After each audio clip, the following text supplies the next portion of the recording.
Amen. Et on va aller donc dans notre texte qu'on avait lu particulièrement au début de la réunion. On va reprendre ce texte-là dans Jean chapitre 12 et le verset 42. Jean chapitre 12, verset 42. Alléluia. Gloire à Dieu. Jean chapitre 12, verset 42, il est dit, « Cependant, même parmi les chefs, plusieurs crurent en lui, en Christ, en Jésus. Mais à cause des pharisiens, ils n'en faisaient pas l'aveu, dans la crainte, dans la peur d'être exclus de la synagogue. Car ils aimèrent la gloire des hommes plus que la gloire de Dieu. » Amen. Amen. Et cela va très bien, donc aussi vis-à-vis de l'Église catholique romaine, qui aime beaucoup évidemment la gloire des hommes, plus que la gloire de Dieu, puisque la parole de Dieu est anéantie pour leur tradition. Ils croient à la Bible, mais nous verrons tout à l'heure qu'ils ont aussi trafiqué leur Bible. La Bible catholique est totalement trafiquée. Elle a été rajoutée de 14 livres qui sont totalement impies pour la plupart, qui sont inefficaces, non inspirés donc du Seigneur, qui sont appelés apocryphes. Ça veut dire de grapho, voyez, écrire apo par-dessus. En plus, ils ne sont pas du tout inspirés de Dieu. Et c'est là, dans ces livres apocryphes, que l'Église catholique va chercher beaucoup de fausses doctrines qu'ils enseignent. Donc, particulièrement, nous avons vu, si l'Église catholique était la véritable Église de Jésus-Christ, on a vu qu'elle ne l'est pas, voyez, et spécialement, nous allons voir quelle est la vraie Église de Jésus-Christ. Eh bien, c'est la compagnie, je le répète, de vrais chrétiens authentiques, des gens, des jeunes filles, des vieillards qui ont donné leur cœur au Seigneur. Il n'y a qu'un seul moyen pour entrer par cette porte étroite, ça s'appelle la repentance. La repentance. Jésus a dit, si vous ne vous repentez pas, vous périrez tous de façon égale. Voyez, donc c'est par la repentance. On sait qu'aujourd'hui, il y a un homme qui est en enfer, voyez, et il a demandé à Abraham d'envoyer sur la terre quelqu'un parce qu'il avait 5 frères à l'époque. Il se rappelait très bien. En enfer, les gens vont se rappeler, évidemment, leurs affections sur la terre, les occasions qu'ils avaient eues de donner leur vie à Jésus, de se repentir. Mais c'est terminé. Il est donné aux hommes de mourir une seule fois, après quoi vient le jugement. Il n'y a pas donc de purgatoire. Il n'y a pas d'endroit pour se purifier, comme l'Église catholique l'enseigne. Cela n'a jamais existé. Jésus n'a jamais enseigné cela. Les apôtres n'ont jamais enseigné cela. Pas plus que l'Assomption de Marie au ciel. Soudain, vers les années 1950, ils ont eu une révélation que Marie n'était pas morte, mais qu'elle était montée au ciel avec son corps. C'est complètement faux, voyez. Marie, la dernière fois que nous la voyons dans la Bible, elle est en train de prier avec les disciples dans Actes chapitre 1er. Les disciples ne l'ont pas prié, ils ont prié avec elle. C'est une chrétienne, c'est une femme qui a été utilisée par Dieu, mais elle-même, elle a dit au Seigneur, mon âme se réjouit en Dieu mon sauveur. Elle a appelé Dieu son sauveur. Et quelqu'un qui appelle Dieu son sauveur, ça veut dire qu'elle a besoin d'être sauvée comme les autres. Et Marie a été sauvée par le sang de Jésus-Christ qui a coulé pour ses péchés à la croix du Calvaire. Marie a eu des relations sexuelles avec Joseph après qu'elle ait eu son enfant premier-né. Premier-né, elle l'emmaillota. La Bible dit, elle emmaillota son premier-né. Si ça avait été son unique, on ne dit pas son premier-né, mais comme il y en avait eu d'autres, et on sait que Marie et Joseph ont eu des relations normales, donc entre mari et épouse, et il y a eu d'autres enfants qui sont nés de leur relation. Jésus avait des frères et des sœurs. Ça a été l'argument que j'ai présenté au curé quand j'ai quitté l'Église catholique romaine, que Marie avait eu d'autres enfants, et que la Bible dit dans Matthieu qu'il y avait eu des frères et des sœurs. Et les gens de Nazareth ont dit, mais on le connaît, Jésus, il a des frères, on connaît ses frères et ses sœurs. Et les catholiques disent, ce ne sont pas ses frères et sœurs, ce sont ses cousins. Voyez. Alors, j'ai dit, comme j'avais étudié le grec pendant environ 7 ans, je connaissais très bien, et pour le mot grec de cousin, c'est anepsios. Et ce n'est pas ce mot-là qui est dans la Bible. Le mot qui est dans la Bible, c'est adelphé pour les sœurs, voyez, au singulier, adelphai au pluriel, et adelphos pour frères, et adelphoi au pluriel. C'est frères et sœurs. C'est ce mot qui est là dans la Bible, qui veut dire frères et sœurs de sang. De sang, voyez. Et le curé a dit, non, non, non, c'est pas vrai. Ah, il a pas voulu comprendre. J'ai dit, monsieur, au revoir, bye-bye. Voyez. Et donc, ça fait plus de 40 ans, je bénis le Seigneur, et je n'ai jamais regretté ce jour-là.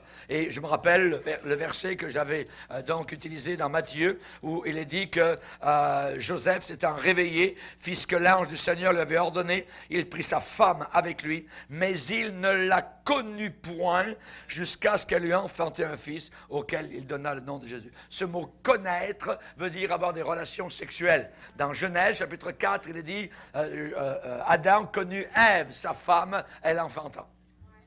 Adam connut Ève, sa femme, elle enfanta. Donc, Joseph n'a pas connu Marie, sa femme, jusqu'à ce qu'elle lui enfanté un fils auquel il donna le nom de Jésus. Mais après, ils ont eu des relations normales. Joseph n'était pas dans la même chambre avec Marie pendant toute sa vie, juste à la regarder parce qu'elle était immaculée conception. Voyez? Les catholiques ont juste fait, je dirais, une erreur. L'Immaculée Conception, ce n'est pas Marie, c'est Jésus. C'est Jésus qui est né sans aucune tache, voyez, immaculé, sans être maculé, sans être sali par le péché. Mais nous sommes tous nés en venant dans le monde avec une nature de pécheur, voyez. Et nous avons été sauvés par le sang de Jésus à la croix du Calvaire. Et c'est là qu'on a été transformés. Amen. Que Dieu soit glorifié. Donc, que Dieu soit béni. Et l'Église, la vraie Église, eh bien, elle a existé au travers de tous les siècles. Elle existait au travers de tous les siècles. L'Église fidèle au Seigneur Jésus-Christ, sincère, loyale à la parole de Dieu, aimée du Seigneur, voyez, généralement persécutée par les hommes. Et la vraie Église, elle a une continuité non brisée qui n'existe pas par l'imposition des mains, comme l'enseigne l'Église de Rome, voyez. Et très souvent, cette soi-disant continuité de l'Église de Rome a été brisée. Voyez, des fois, il y a eu 2 papes. Parfois, on dit qu'il y a eu un pape qui était une femme. Voyez, parfois, les papes ont été obligés d'être chassés. Il y avait des guerres entre eux. Il y avait des papes à Rome, et puis ils sont allés se réfugier à Avignon, dans le sud de la France. Voyez, donc il y a le palais des papes encore pour aller les voir. Voyez, donc on ne peut pas dire que c'est une continuité. Il y a eu au travers de ces papes-là des pécheurs inimaginables qui ont fait brûler des vrais chrétiens. Savonarole, à Florence, c'était un prêtre catholique qui prêchait l'Évangile et qui prêchait contre les abus de l'Église romaine. Et il a rempli l'Église de Florence de gens qui se convertissaient. Les gens abandonnaient la prostitution, les arts, les mauvaises choses. Et le pape de l'époque, donc, était un homme très méchant, a fait brûler, d'abord pendre et ensuite brûler, donc, Savonarole, sur un bûcher. Donc, on voit évidemment qu'on ne peut pas se fier à cette continuité donc supposément apostolique depuis l'apôtre Pierre et tout ça, et le pape d'aujourd'hui, tout ça. Jamais de la vie, voyez. Le dernier pape, avant de mourir, il a remis son âme entre les mains de Marie. Voyez? Voyez? C'est abominable. Voyez? Donc, on le voit très bien, voyez. Donc, pourquoi il ne peut pas y avoir de continuité apostolique, comme ils disent depuis l'apôtre Pierre? Eh bien, à cause des liens indignes de succession, de la succession. Les évêques, les prêtres, les papes qui ont consacré, je dirais, des successeurs indignes qui n'ont pas du tout rempli, évidemment, les demandes d'intention et de conduite. Il y a eu des papes qui s'appelaient, à une époque, les Borgia. Les Borgia, pas les Bourgiers, mais les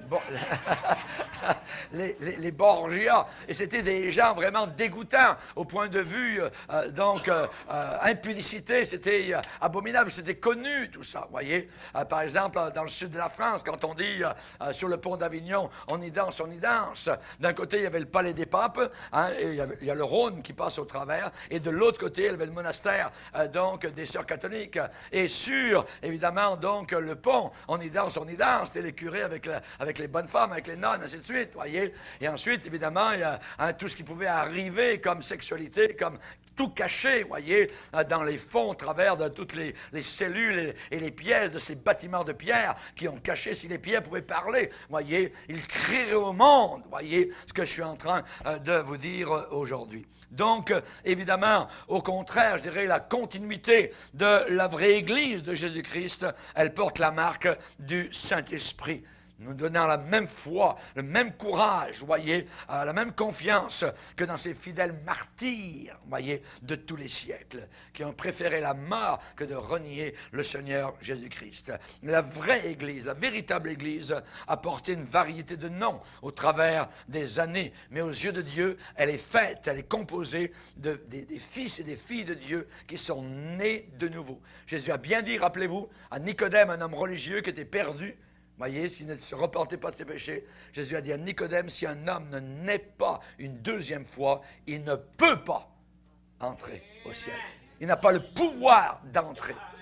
Quelqu'un peut être religieux, quelqu'un peut venir à l'église, hein, qu'elle soit catholique ou évangélique ou quoi que ce soit, voyez, mais s'il n'est pas né de nouveau, il n'est pas sauvé.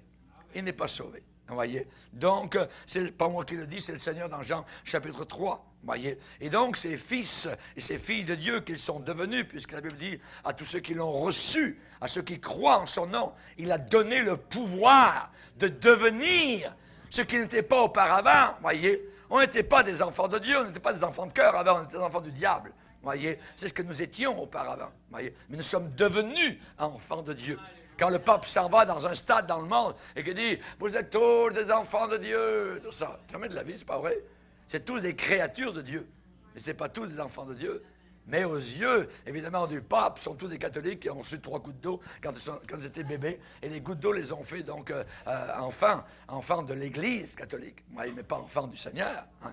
Donc, évidemment, les vrais chrétiens peuvent proclamer seulement, je dirais, un unique mérite, c'est qu'ils ont obéi de tout leur cœur, ils ont rejeté les doctrines, des traditions des hommes, et ils ont accepté au contraire celles que Dieu a révélées dans sa sainte parole.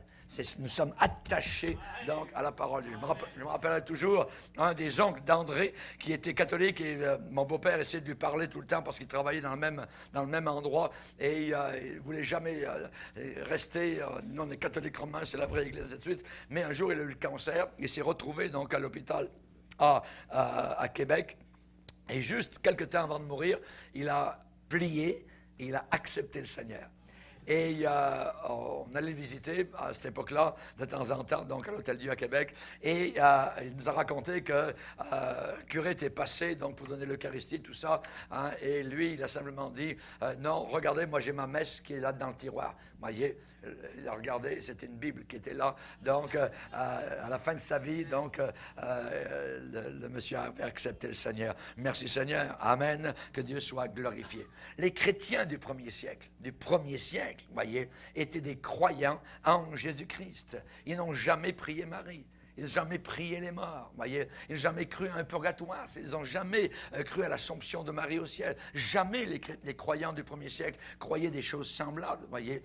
Nos frères et sœurs du premier siècle n'étaient pas des catholiques romains. Et ils ont fait de leur mieux, selon la parole de Dieu, pour combattre pour la foi, voyez, qui avait été transmise aux saints une fois pour toutes. Amen. Et donc, ils étaient convaincus qu'ils défendaient la vérité de Dieu, toute la vérité, telle qu'on pouvait la trouver, donc spécialement dans les Écritures de l'époque, et particulièrement dans l'Ancien Testament, parce que le Nouveau Testament n'était pas encore donc totalement achevé. Par exemple, les Béréens, voyez, vérifiaient. C'est ce que même l'apôtre Paul leur disait était exact, mais où était leur point de check-up?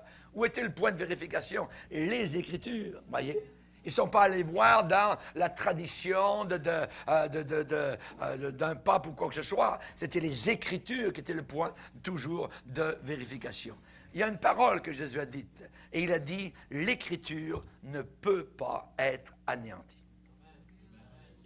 l'Écriture ne peut pas être anéantie. La parole de Dieu ne pourra jamais être annulée, voyez, être effacée ou être anéantie. Il a dit, il va falloir que le ciel et la terre passent avant que ma parole ne disparaisse. Que Dieu soit béni. Amen.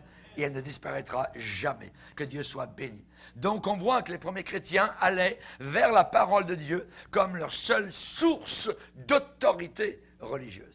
C'était la Bible qui faisait donc autorité. Ils vont garder encore la Bible comme notre autorité. Et quand nos frères et sœurs mouraient par milliers, par dizaines de milliers dans les arènes romaines, ils ne le faisaient pas pour l'Église catholique romaine, dont les dogmes furent élaborés au travers des siècles suivants, mais ils mouraient par simple foi dans l'Évangile de Jésus-Christ. Ils croyaient à Jésus, c'était jusqu'à la mort. Sois fidèle jusqu'à la mort, je te donnerai la couronne de vie. Amen. Ta parole est une lampe à mes pieds, une lumière sur mon sentier. Amen. Gloire au Seigneur. Nous allons parler des saints et des martyrs. Voyez, vous savez que les catholiques ont choisi de réclamer pour eux les premiers martyrs et les premiers saints comme étant des leurs. En disant, les premiers martyrs, c'était des catholiques, tout ça, voyez. Et les catholiques disent que le protestantisme n'a aucun saint, n'a aucun miracle, n'a aucun martyr comme ceux de l'Église catholique. On va y regarder de plus près. Pendant les 3 premiers siècles, voyez, rappelez-vous ça, l'Église catholique n'existait pas. Pendant les 3 premiers siècles, l'Église catholique romaine n'existait même pas. N'existait pas, voyez. Tous les miracles, tous les martyrs de l'Église primitive, tels que rapportés spécialement dans les Actes des Apôtres avec Étienne, ça a commencé. Étienne n'était pas un catholique, voyez, pas du tout, voyez. Eh bien, tous ces martyrs appartenaient exclusivement à l'Église chrétienne. Et je défie l'Église catholique romaine de démontrer que les saints et martyrs des 3 premiers siècles acceptaient et croyaient les dogmes de l'Église catholique romaine d'aujourd'hui. Non, ils ne croyaient pas ça, voyez. Les catholiques proclament que les grands porteurs d'étendards, les grands témoins des vérités chrétiennes du départ étaient des catholiques romains dans leur foi. Ils parlent de Saint Clément, Saint Ignace, Saint Théophile, Saint Polycarpe, Saint Irénée, Saint Grégoire, etc.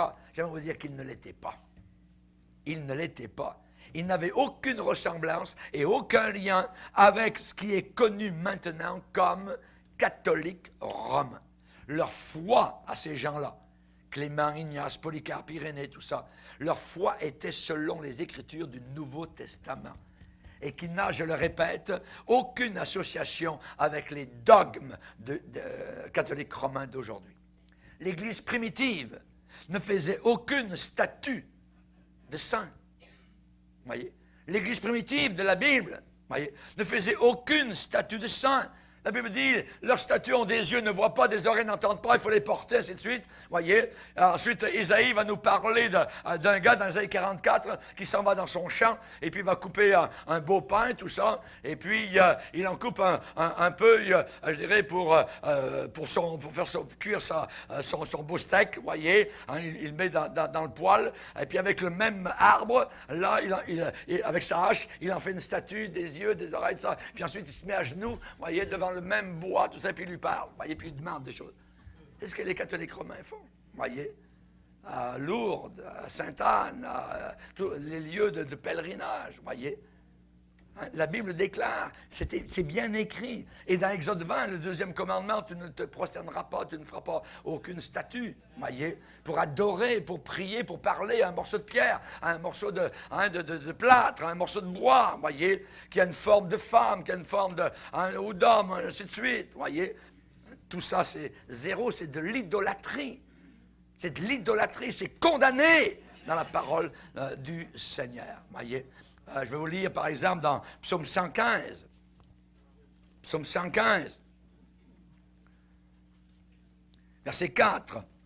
Leurs idoles sont de l'argent et de l'or. Elles sont l'ouvrage de la main des hommes. Elles ont une bouche et ne parlent point. Elles ont des yeux, ne voient point. Elles ont des oreilles, n'entendent point. Elles ont un nez, ne sentent point. Elles ont des mains et ne touchent point. Des pieds et ne marchent point.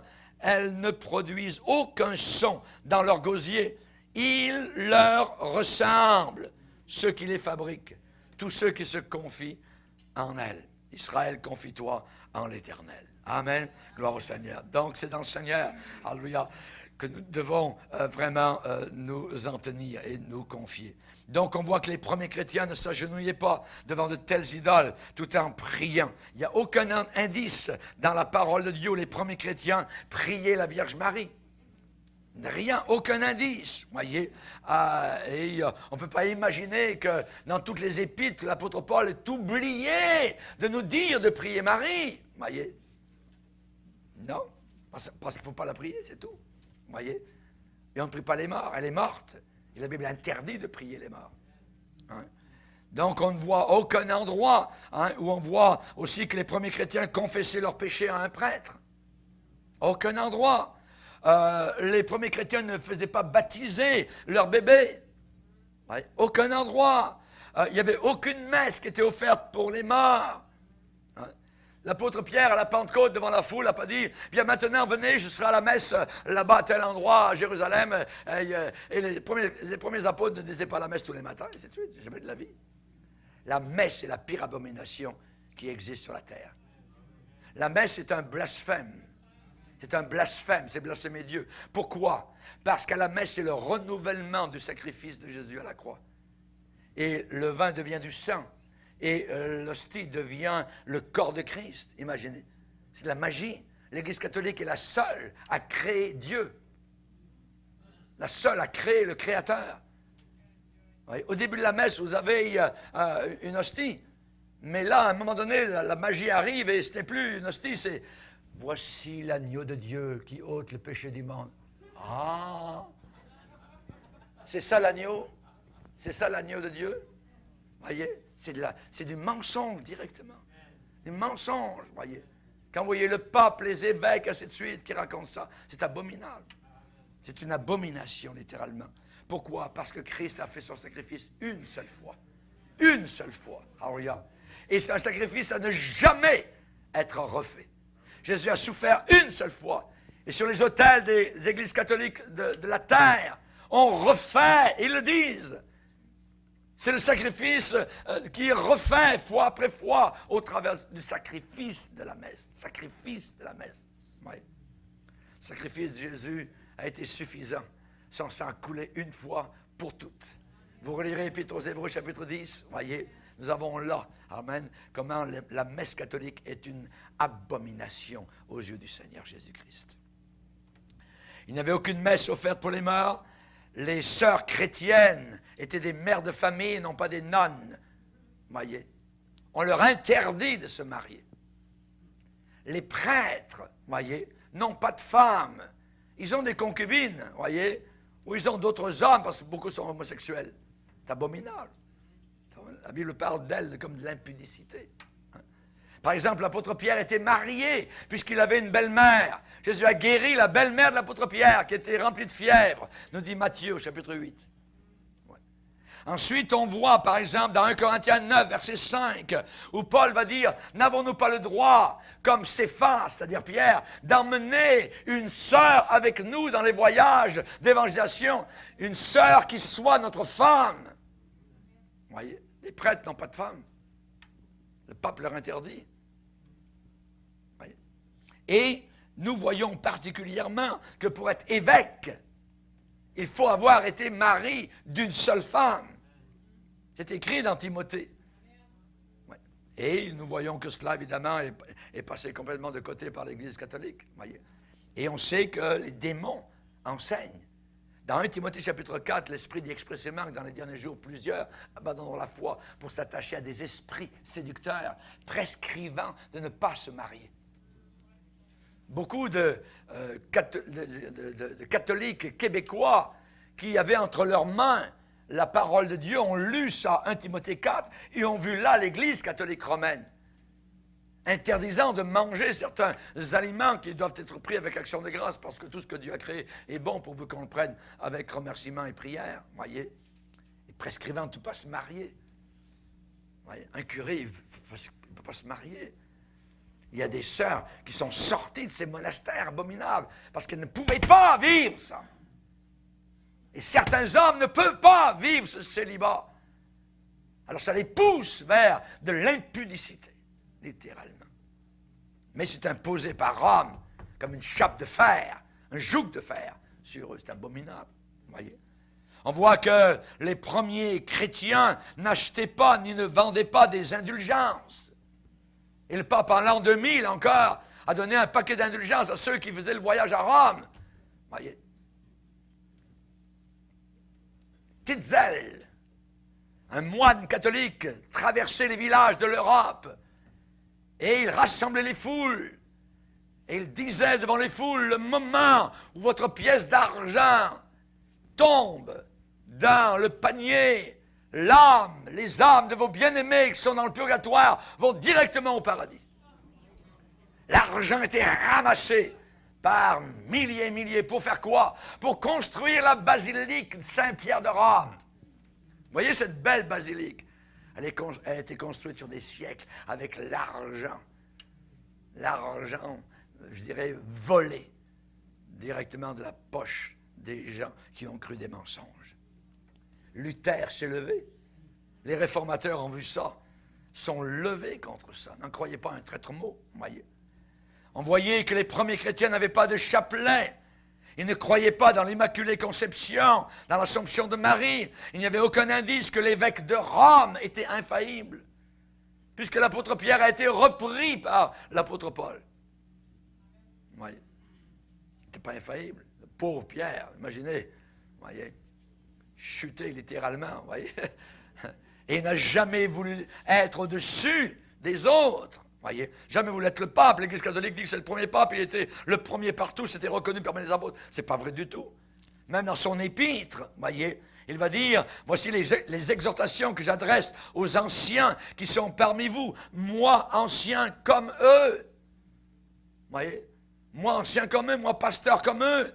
Voyez, témoin des souffrances de Christ. Voyez, et participant de la gloire qui doit être manifestée. Voyez, Paul n'a jamais voulu prendre un rôle au-dessus, voyez, de ses autres collègues. Jamais. Voyez. On voit que les premiers chrétiens ne croyaient pas dans le purgatoire. C'est une invention terrible de l'Église catholique romaine. Si vous n'allez pas au ciel, vous n'irez pas en enfer, vous allez au purgatoire. Vous allez souffrir là, vous allez vous purifier, il y aura des flammes un peu, tout ça. Et puis dans quelques milliers d'années, eh bien, vous sortirez. Voyez. En plus, ils ont inventé les limbes pour les bébés. Voyez, les bébés qui mouraient, là, ils n'allaient pas au ciel, ils allaient direct dans les limbes. Tout d'un coup, il y a à peu près 5-6 ans, l'Église catholique a envoyé un décret en disant les limbes, on n'est plus certain, peut-être qu'elles n'existent pas. Ah ouais, attends. Des mensonges partout, voyez. Non, tous les pères de l'Église primitive étaient des évangéliques. Tous, voyez. Et ils n'avaient aucune association avec ce qui est aujourd'hui reconnu comme Église catholique romaine. Une telle chose que l'Église catholique romaine n'existait pas pendant les premiers 300 ans après l'ascension de notre Seigneur Jésus-Christ. Ça n'existait pas. L'origine du protestantisme, au IIe siècle, il y a une fédération d'églises qui en sont arrivées à un code de croyance commune, exprimé dans des confessions très semblables à ce qu'on appelle le credo des apôtres. Ils avaient toutes ces églises avaient une forme de gouvernement d'églises identique. Et les églises, cette fédération, s'appelait l'Église catholique, qui veut dire universelle, mais absolument aucune ressemblance avec le catholicisme romain connu aujourd'hui. Et même à cette époque, beaucoup d'églises différaient de l'église officielle, on va dire catholique universelle, dans la croyance et même dans l'organisation. La déclaration de foi était devenue un test pour devenir membre de cette église. Et très vite, on a demandé aux individus de documenter, de prouver leur chrétienté, leur christianisme, en acceptant une doctrine d'église spécifique et non pas leur soumission à Jésus. Demandant de se soumettre à un code, voyez, et non pas à Jésus-Christ. Et avec l'empereur Constantin, Les églises devinrent tellement standardisées qu'elles pouvaient être approchées maintenant comme une seule organisation. Comme une seule organisation. Et à cette époque-là a commencé une séparation, une ségrégation entre le clergé et les laïcs.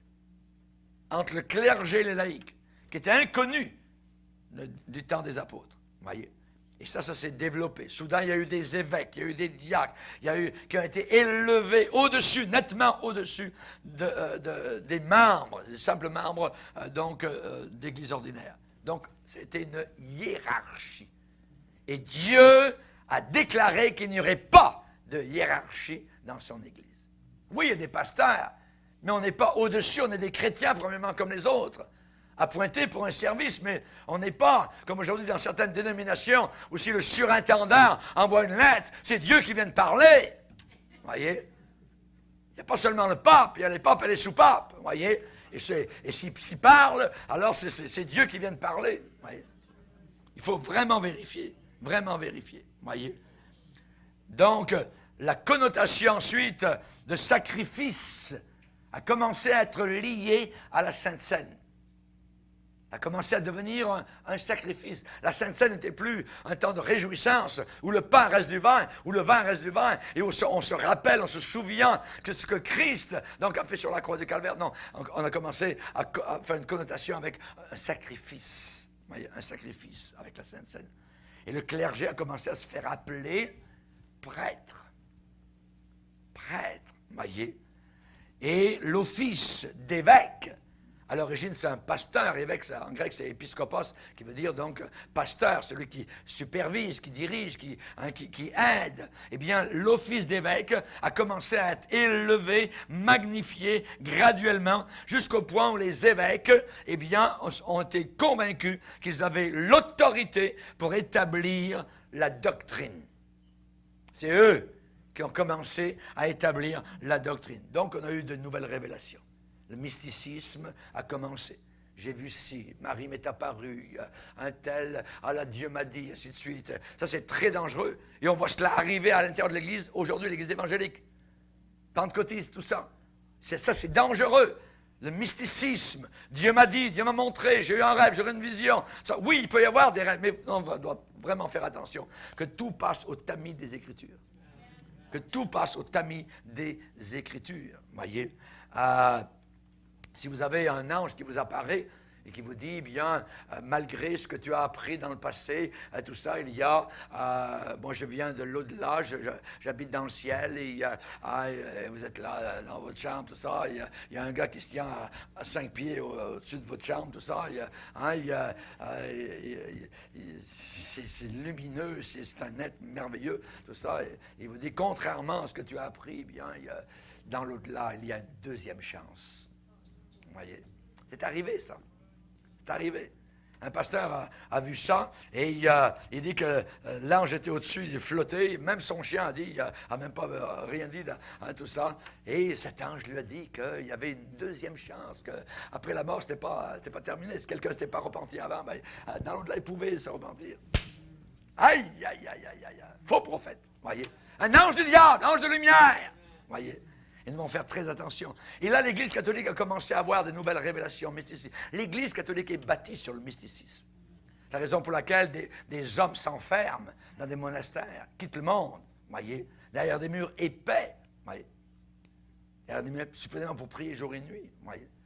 L'Église catholique a prié jour et nuit, voyez, mais comme des païens, des veines redites. Et ce qu'ils font derrière les murs, là, vous ne savez pas. Vous ne savez pas parce qu'il n'y a pas juste de la prière, voyez.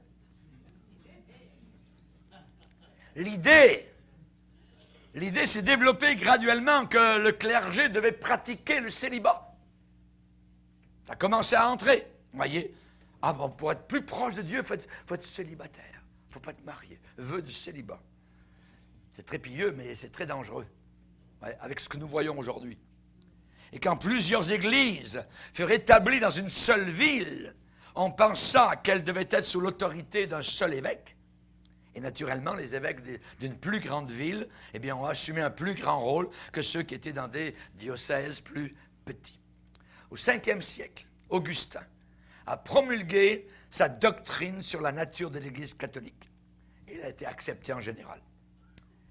Et il a enseigné que les premiers évêques de l'Église ont été appointés par les apôtres qui avaient reçu des dons du Saint-Esprit de la part de Jésus pour prendre soin de l'Église.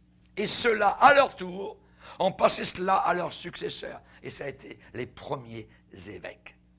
Et ces successeurs, disait Augustin, ont protégé la foi d'origine. Ils avaient le pouvoir de définir les pratiques chrétiennes qui appartenaient au salut. Et ainsi, l'idée, donc, s'est faite que seulement dans l'Église catholique se trouvait la succession apostolique. Voyez? Donc, le mécanisme pour apporter le salut ne se trouve nulle part ailleurs que dans l'Église catholique romaine.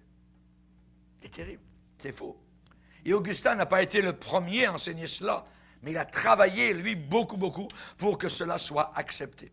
Et il ne se passa pas beaucoup d'années avant que les vrais chrétiens, eh bien, ont dû devenir protestants.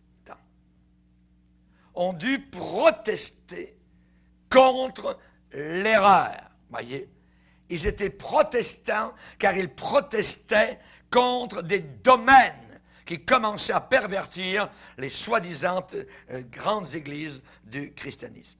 Ces églises se sont cristallisées ensuite dans une organisation ecclésiastique qui devint vite connue sous le nom de Église catholique romaine.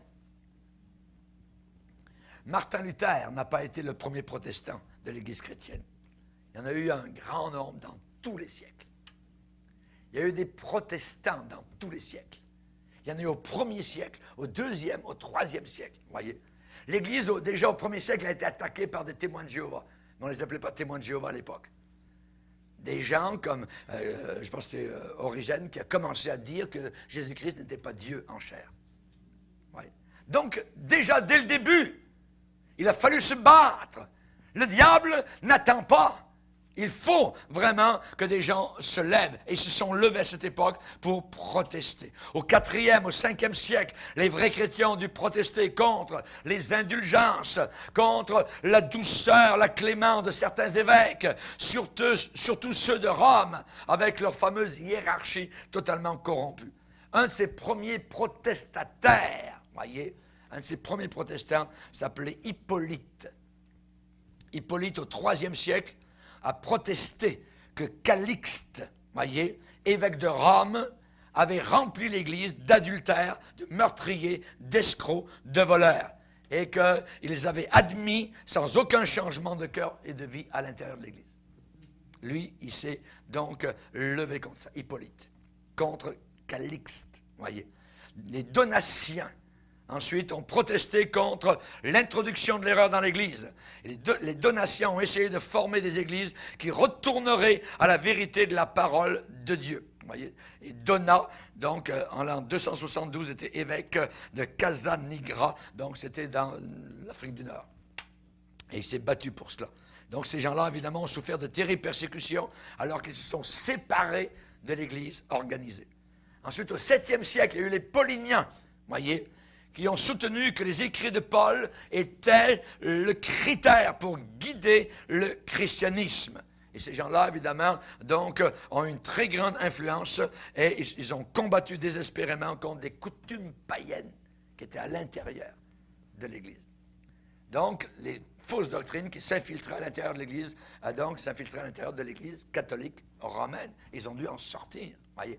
Et assez étrangement, nous voyons les Vaudois au 11e, 12e siècle. Des milliers d'entre eux sont morts pour la cause de Christ. Je vous ai parlé tout à l'heure de Savonarola, vers l'an 1400 à Florence, qui était un véritable prédicateur de l'Évangile, qui a été donc tué par le pape de l'époque, pendu et brûlé spécialement pour avoir prêché supposément des hérésies.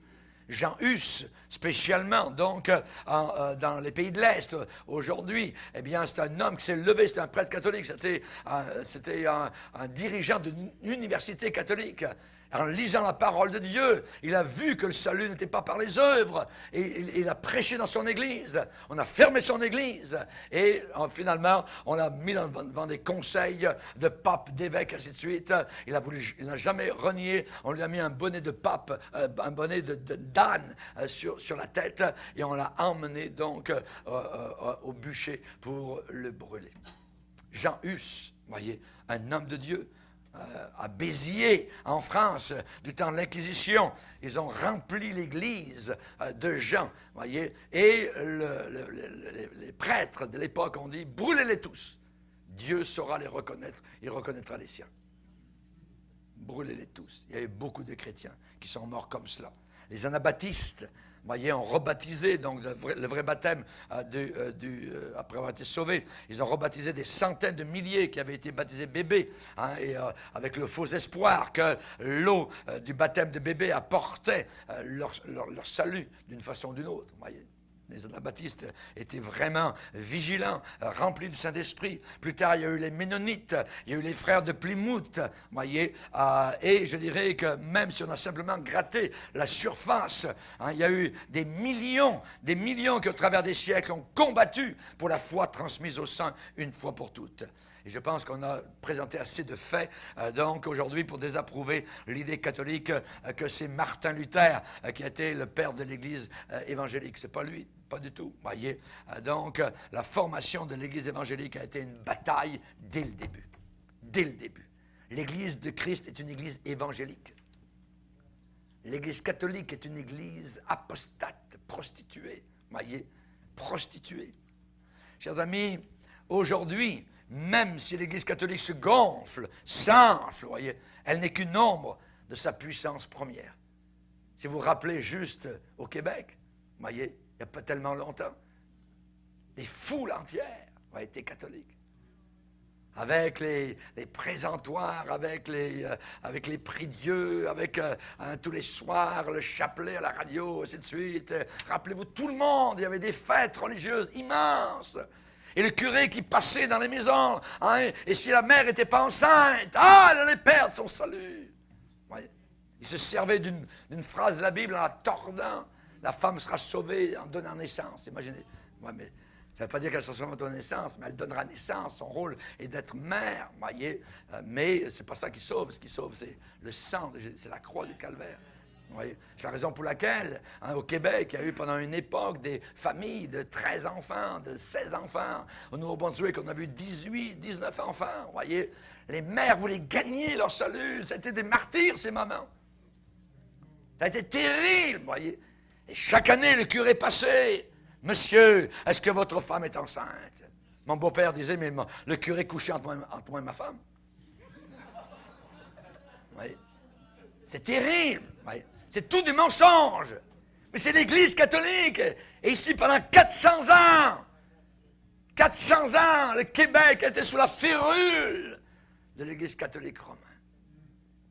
C'est inimaginable. Voyez. Il y a eu des chrétiens martyrisés. Seul Dieu connaît évidemment le nombre de chrétiens fidèles, martyrisés, tués entre les mains de l'Église romaine.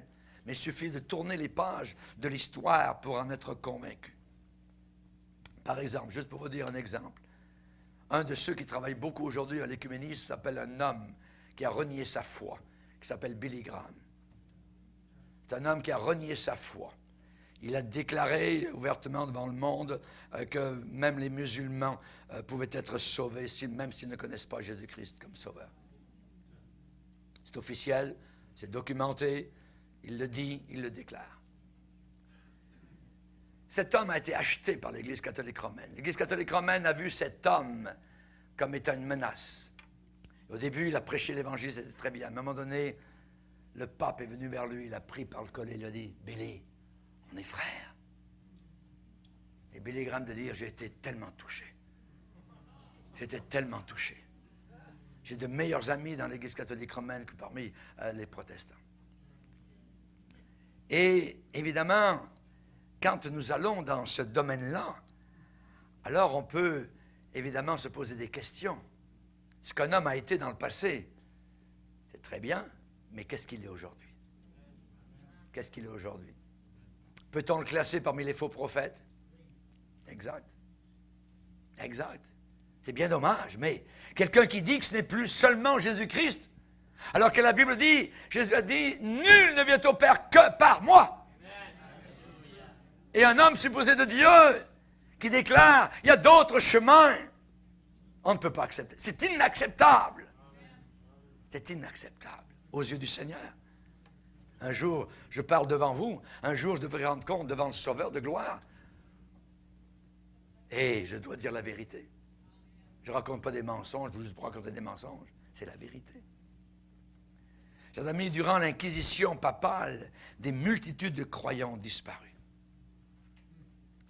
Il y a un livre qui est un classique parmi les chrétiens qui s'appelle la Bible de Halley. La Bible de Halley. C'est un commentaire, un livre de commentaires de tous les livres de la Bible et aussi on raconte l'histoire de l'Église chrétienne au travers des siècles.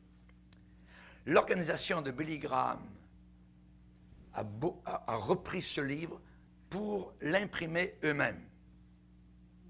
Quand ils l'ont réimprimé, ce qui a disparu dans la nouvelle impression, c'est tout ce qui concerne l'Inquisition, les martyrs qui ont été faits par l'Église catholique romaine. Ils ont enlevé toutes ces pages-là.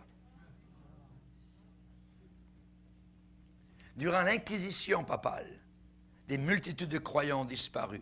Et ça a été avec horreur que l'Europe a appris l'ouverture des prisons de l'Inquisition en Espagne, les monastères. Et quand les gens sont entrés, la population espagnole a été enragée. Quand ils sont arrivés dans les monastères, ils ont trouvé à peine reconnaissables des humains qui étaient enchaînés au mur, raides, tout nus, avec une longue chevelure entremêlée, avec des ongles comme des griffes. Certains étaient devenus fous, d'autres avaient perdu la raison quand on les a fait sortir à la lumière. On a creusé, c'était rempli d'os de bébés. Abominable, l'Église catholique romaine. Dans le passé, l'Église catholique s'est glorifiée d'utiliser la force, son bras séculier, pour punir les hérétiques. Je ne sais pas si Jeanne d'Arc était chrétienne, mais rappelez-vous son histoire. Ouais.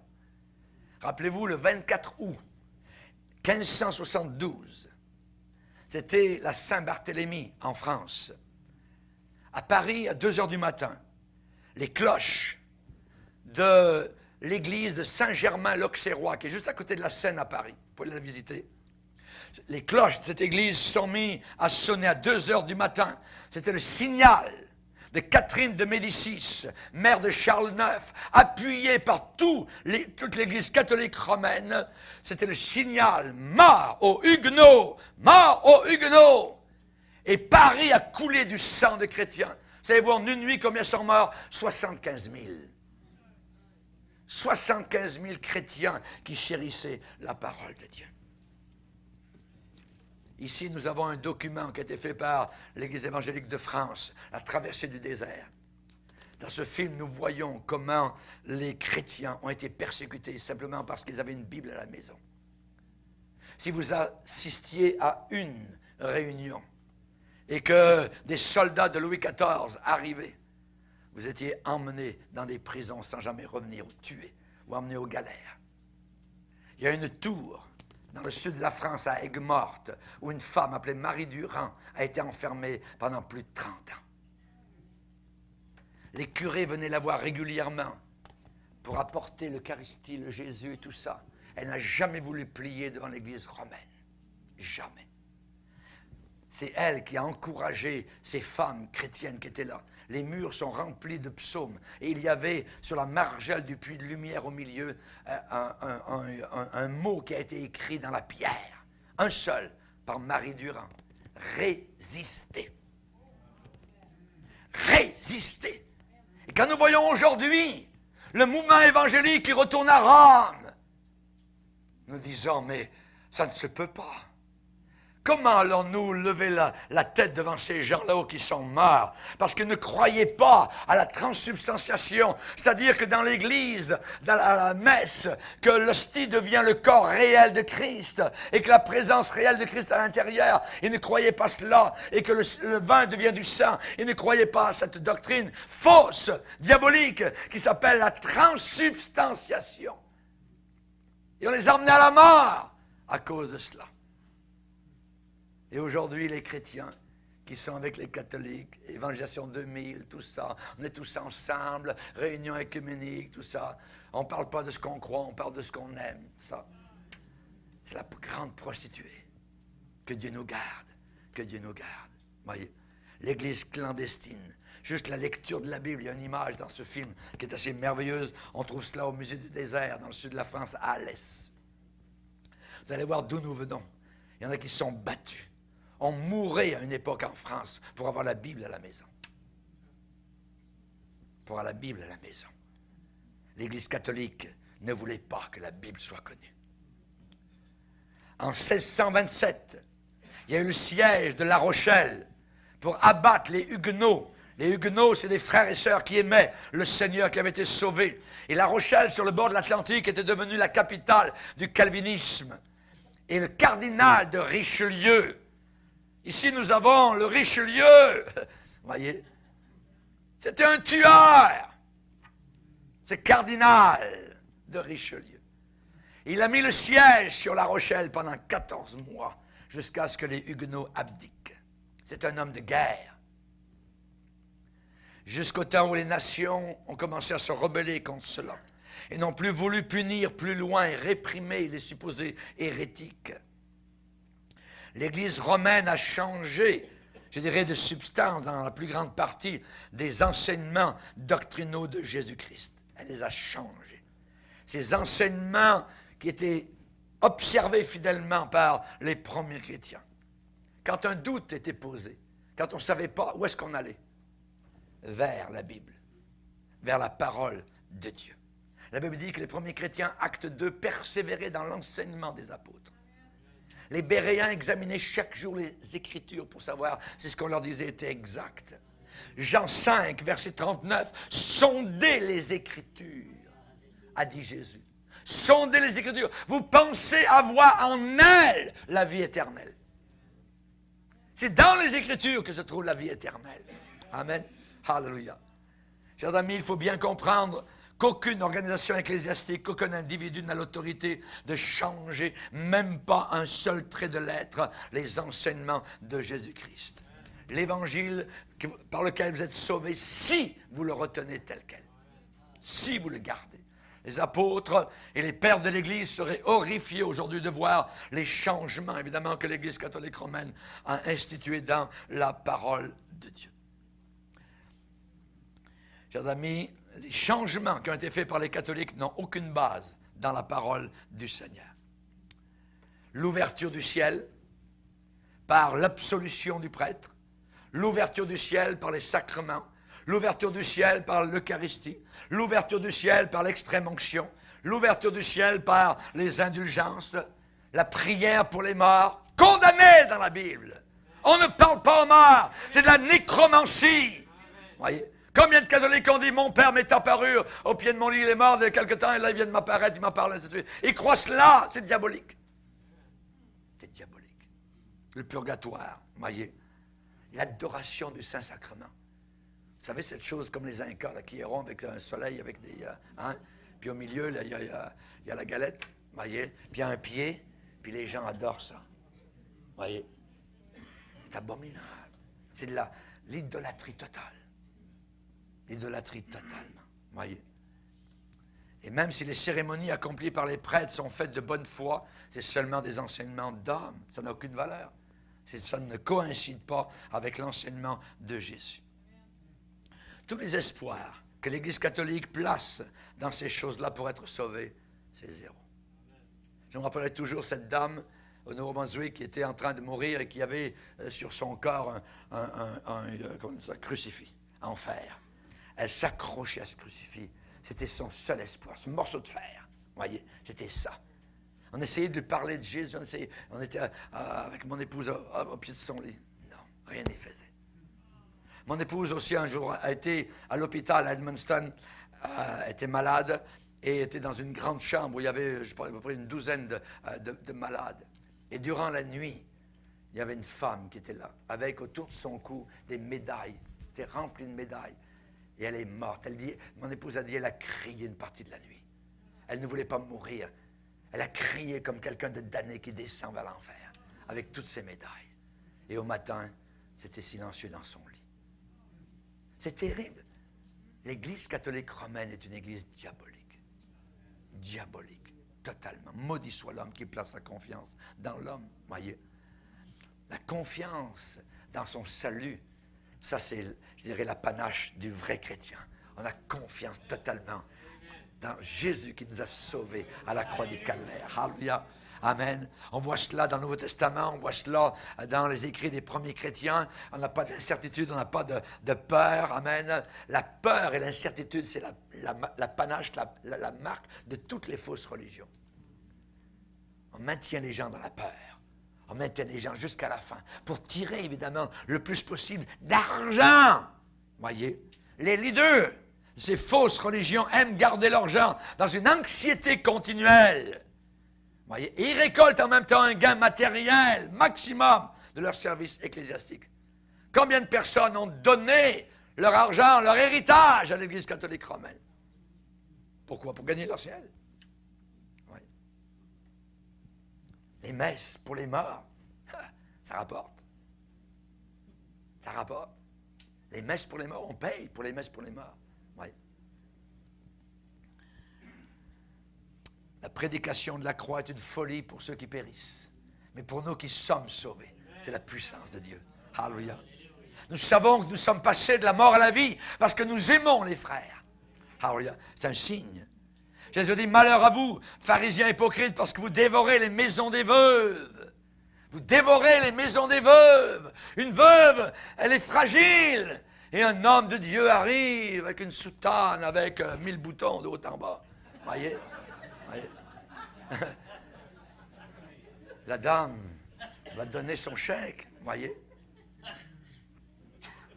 Malheur à vous, vous dévorez les maisons des veuves et vous faites pour l'apparence beaucoup de prières. Voyez? Le salut, selon la tradition catholique, est bâti sur une religion de bonnes œuvres. De bonnes œuvres, voyez. La parole de Dieu, eh bien, nous dit que nous sommes sauvés uniquement par la foi. Et cela ne vient pas de nous, c'est le cadeau de Dieu. Et j'ai accepté ce cadeau. Alléluia. Merci Seigneur. Le juste vivra par la foi. Amen. Sola fide, gloire au Seigneur. Uniquement la foi. Est-ce que les bonnes œuvres ne sont pas importantes? Yes, oui, voyez. Mais les œuvres ne sont pas un mécanisme pour obtenir le salut. Voyez. Combien de nos chers catholiques ont monté les escaliers de l'oratoire sur leurs genoux pour gagner leur ciel? Nos statues à Trois-Rivières sont usées à la corde. Il n'y a plus de pieds, il n'y a plus de doigts, il n'y a plus rien. Tellement ils ont baisé les morceaux de pierre. Voyez? C'est abominable. C'est abominable. Voyez? Chers amis, les bonnes œuvres n'ont aucune influence sur le salut. Aucune influence, voyez. Les bonnes œuvres déterminent uniquement certaines récompenses que nous aurons là-haut dans le ciel. Mais seulement, je dirais, la vraie foi chrétienne est basée sur la parole de Dieu. Et vous le savez. Amen. Si quelqu'un me sert, le Père l'honorera. En terminant, juste la Bible catholique.